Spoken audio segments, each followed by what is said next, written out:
Okay guys, once again we're back under the truck, but I'm just going to give you all an update of what happened over the last couple of weeks that you saw. As you can see, I did the inverted my ball joint to the lower part of my control arm, and it gave me enough to level up the front to rear to a 25 inches on both sides, left and right. And as you can see, I still have plenty of room on that bump stop here, so I could go up more, but it's just about the same amount of space as I did before I did the inversion. I just did that just to help level out the truck a little bit, because I don't like the factory 2-inch rake from front to rear that they make, they come with. They do that so when you load it, if you heavy load it, it looks level, not squatted down. But a 1-inch rake is good. You know, I like a little bit of rake in my vehicles, so that's holding up pretty good. It's been a couple weeks since I did that. I'm coming up toward the end of my vacation, and it's been to the alignment and everything is good. Unfortunately, the camber bolts, it's already maxed out, so all they could do is adjust the toe on it, which was out on the right side anyways. So we got that all fixed up and alignment's good, but it worked out okay back here. And we're going to go into the rear and see the final product of everything I did there.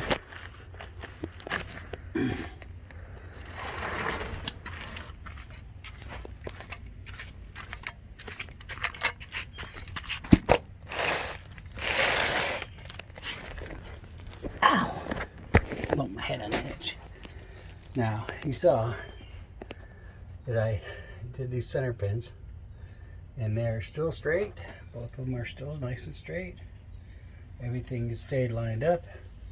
But you see there's a couple extra pieces in this side over here. And what I did is I measured the frame rails on both sides. This side on the right was 32 and about a half. And the side over here on the left was 33.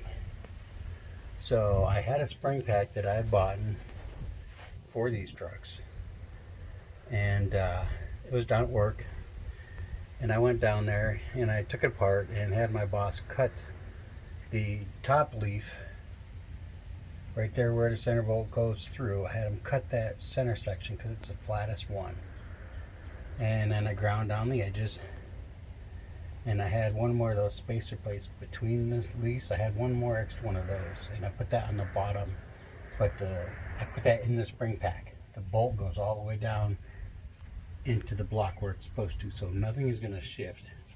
It's not like I put a spacer on top of a spacer. Those are in the leaf pack. They're never going to move. And it's only about 1/8 of an inch off now. I think in the rear, the left side is like almost 26, because there's gas in it. The tank was almost empty when I did this. I measured, it was 26 inches, and over here was 25 7/8 or something like that. So it's only 1/8 of an inch off. I can deal with that. I might get another plate later, but you got to take springs apart to get those plates. So overall, everything is still lined up, looking good on both sides. Nothing has shifted, and everything's looking good. And I had to do a repair on my trailer hitch wire.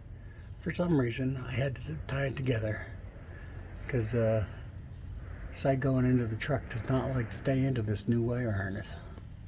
So zip ties are my friend, and I zip tied that in there because I kept losing my lights, and people, hey, you got no tail lights. So we fixed on that.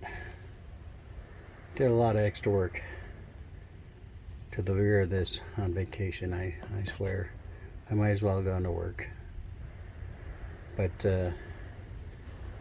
so the trunk from left to right, the truck is fairly level now, and the front is perfectly level at 25 inches on both sides.